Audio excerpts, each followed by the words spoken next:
نبی علیہ الصلوۃ والسلام نے ارشاد فرمایا نساء کاسیات عاریات ممیلات مائلات لا يدخلن الجنۃ ولا یجدن ریحھا۔ حضور نے فرمایا ایک وقت آئے گا عورتیں ہوں گی کپڑے پہنے ہوں گے ننگیاں ہوں گی۔ میرا یہ خطاب مسلمان خواتین سے ہے، اور اقبال نے بھی یہ میرے پاس کلیات پڑھی ہیں، اس نے بھی مخدرات اسلام کے ساتھ خطاب کیا، جس کے اندر اس نے کہا کہ فطرت تو جذبہ دارت بلند چشم ہوش از اسوہ زہرا مبند۔ اقبال کہتا ہے کہ اے مسلمان خاتون، مخدرات پردہ دار گھروں میں حیا دار بیٹھی ہوئی خواتین سے اقبال کا خطاب، مخدرات اسلام۔ اقبال نے بھی مخدرات اسلام کا انعام دیا ہے، تو میرا یہ جو خطاب ہے وہ بھی مخدرات اسلام سے ہی ہے۔ اگر کوئی کافرہ ہے اور زندیق ہے تو وہ اپنے کفر اپنے پاس رکھے اور اپنا جو گندگی ہے وہ اپنے پاس رکھے۔ تو اگر کوئی آدمی صاف ستھرے روڈ پر اپنی گندگی گھر سے اٹھا کر پھیلانا چاہے تو یہ تو سرکاری طور پر بھی جرم ہے کہ وہ مسلمانوں کے روڈ گندے کرتا ہے، اپنی گندگی گھر سے اٹھا کر باہر پھینکتا ہے۔ اس کے لیے بنائے ہوئے ہیں سرکاری طور پر کہ گندگی آپ نے یہاں ڈالنی ہے، پھر یہاں سے اٹھا کر گندگی وہاں پھینک دی جائے گی۔ یہ کبھی بھی نہیں ہوا کہ کوئی آدمی اپنی گندگی لے کر بازار اور روڈوں پر پھیلاتا پھرے، دیکھو جی یہ میری گندگی کیسے ہے۔ تو ایسے بندے کو گندگی سمیت جو ہے وہ گھر کے اندر بند کر دیا جائے گا۔ ہاں کہ وہ گندگی اپنے گھر کی اس کو روڈ پر پھیلانے کی اجازت نہیں ہے۔ تو میرا بھی یہی مقصد ہے کہ اگر کوئی گندگی پھیلانا چاہتی ہیں تو وہ اپنی گندگی گھر کے اندر رکھیں، یا ان کے لیے جو گندے ڈھیر ہیں ان کو وہاں بھیج دیا جائے۔ ہاں جی، گندگی یہ پاکستان کی جہاں جہاں بڑے بڑے ڈھیر ہیں گندگی کے، یہاں کوڑا کرکٹ پھینکا جاتا ہے، وہاں جا کر یہ جلوس نکالیں اور وہاں جا کر کہیں کہ میرا جسم میری مرضی۔ اقبال کہتا ہے تو میدانی کہ قرات سوزے تو دیگر گوں کر تقدیر عمر را۔ اقبال کہتا ہے کہ ہم مسلمانوں کی مخدرات اسلام کو جو خطاب کہا کہ رسول اللہ نے حضرت عمر کے لیے دعا بھی مانگی، یا اللہ عمر کو اسلام دے دے۔ اور دوسری بات یہ بھی ہے کہ جب حضرت عمر اپنی ہمشیرہ کے گھر پہنچے تو آپ کی ہمشیرہ قرآن پڑھ رہی تھی۔ ہاں تو اقبال کہتا ہے تجھے پتہ ہے کہ تیرے قرآن کے تلاوت کے سوز سے عمر کی تقدیر بدل گئی۔ تو مسلمان جو عورتیں ہیں، میرا خطاب ہے ان سے، اگر کوئی گندگی پاکستان میں پھیلانا چاہتی ہیں تو وہ کسی اور جگہ چلی جائیں۔ پاکستان تو گندگی پھیلانے کے لیے نہیں بنا، پاکستان آوارہ گردی کے لیے نہیں بنا، پاکستان قرآن اور حدیث کے خلاف نعرے لگانے کے لیے نہیں بنا، پاکستان تو قرآن اور حدیث کی عظمت اور شان کے لیے بنا، اللہ اور رسول کے فرامین پر عمل کرنے کے لیے بنا، اور رسول اللہ کے دین کو تخت پر لانے کے لیے بنا، اور کسی کو گندگی بکھیرنے کی اجازت نہیں ہے۔ ہاں جی، اور یہ بھی نہیں ہے کہ جناب آپ جو ہے وہ گندگی بکھیریں ضرور لیکن گندگی کا نعرہ نہ لگائیں، یہ کیا مطلب ہے؟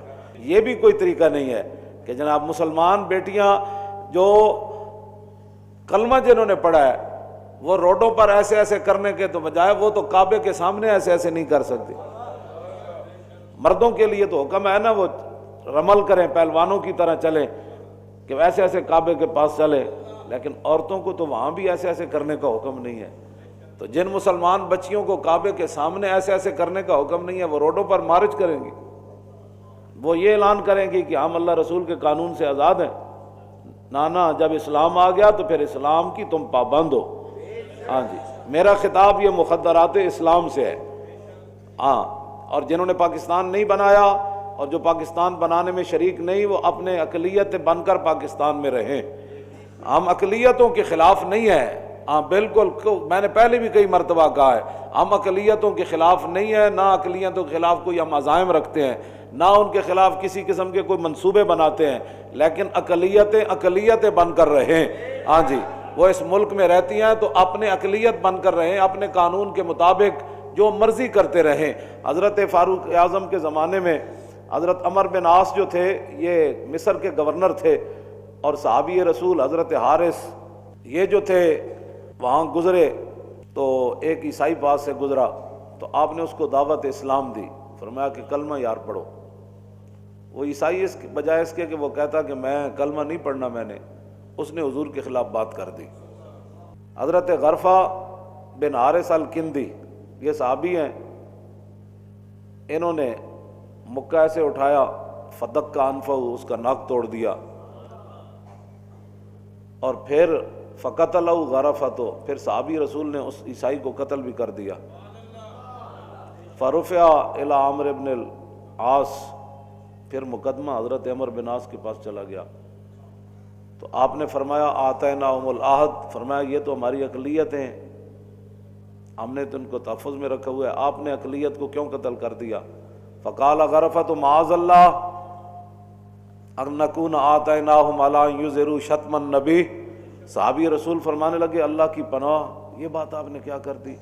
ہم نے ان کو اس لیے یہاں رکھا ہوا ہے کہ وہ حضور کے خلاف بات کرے۔ انما آتیناہم العہد، ہم نے ان کو یہ وعدہ کر رکھا ہے ان کے ساتھ کہ یہ اپنے عبادت گاہوں میں جائیں، یقولون ما بدا فیہم، جو مرضی اپنی عبادت گاہوں میں جا کر کریں، ہمیں اس پر کوئی اعتراض نہیں، واللہ نحملہم ما لا یطیقون، اور ہم ان پر اس قسم کا ٹیکس کبھی نہیں لگائیں گے کہ جس کی یہ طاقت نہیں رکھتے، اور وَإِنْ أَرَادَهُمْ عَدُوٌّ قَاتَلْنَاهُمْ مِنْ وَرَائِهِمْ، اور اگر کوئی باہر سے آ کر ان پر حملہ آور ہوگا تو ہم ان کے آگے کھڑے ہو کر ان کا دفاع کریں گے، اور ہم نے ان کو یہ وعدہ دے رکھا ہے کہ اپنے احکام کے مطابق جیسے مرضی زندگیاں بسر کریں، ہاں اگر یہ چاہیں کہ ہم اللہ رسول کے حکم کے مطابق ان کے درمیان فیصلہ کریں تو پھر ہم اپنے قانون کے مطابق ان کے درمیان فیصلے کریں گے اگر یہ چاہیں، اور وَإِنْ غَيَّبُوا عَنَّا، اور اگر یہ ہمارا ملک چھوڑ کر جانا چاہتے ہیں تو لَمْ نَارِدْ لَهُمْ فِيهَا، ہم ان کے درمیان رکاوٹ بھی نہیں بنیں گے۔ یہ ہم نے ان کو یہاں حقوق دے رکھے ہیں، اپنے چرچوں میں جائیں، اپنی عبادتوں میں کانوں میں جائیں، جو مرضی کریں، اپنے رہن سہن، اپنے کپڑے جو مرضی یہ پہنیں، اور ہمارے ملک کے اندر ان پر کوئی زیادتی کرے گا تو ہم ان کا دفاع کریں گے، یہ اپنے دستور کے مطابق زندگیاں گزاریں، اور اگر یہ ہمارا ملک چھوڑنا چاہتے ہیں تو ہم ان کو روکیں گے بھی نہیں، جدھر دل کرے چلے جائیں۔ تو یہ ساری باتیں یہ تو ٹھیک ہے، لیکن ہم نے ان کو اس لیے پناہ نہیں دے رکھی کہ ہمارے آقا و مولا کے خلاف بات کریں۔ جب حضرت غرفہ بن حارث الکندی نے حضرت عمر بن عاص کے سامنے یہ گفتگو کی نا کہ آپ مجھے کیا بات کر رہے ہیں کہ ہم نے ان کو معاہدہ دے رکھا ہے، تو قال صدقتا، عمر بن عاص کہنے لگے بالکل ٹھیک بات آپ نے کہی ہے، یہ اقلیتیں یہ سن لیں، یہ 1400 سال پہلے ان کے بارے میں یہ فیصلہ ہے کہ ہمارے ملک میں رہیں، جیسے مرضی اپنے معاملات چلائیں، اپنے مذہب کے مطابق عمل کریں، اپنے رہن سہن جیسے رسم و رواج کریں، ہمیں کسی پر کوئی اعتراض نہیں، نہ ان پر کوئی زیادتی کرے گا، لیکن ہم نے ان کو اس لیے پناہ دے کر نہیں رکھی ہوئی کہ وہ دین کا مذاق اڑائیں،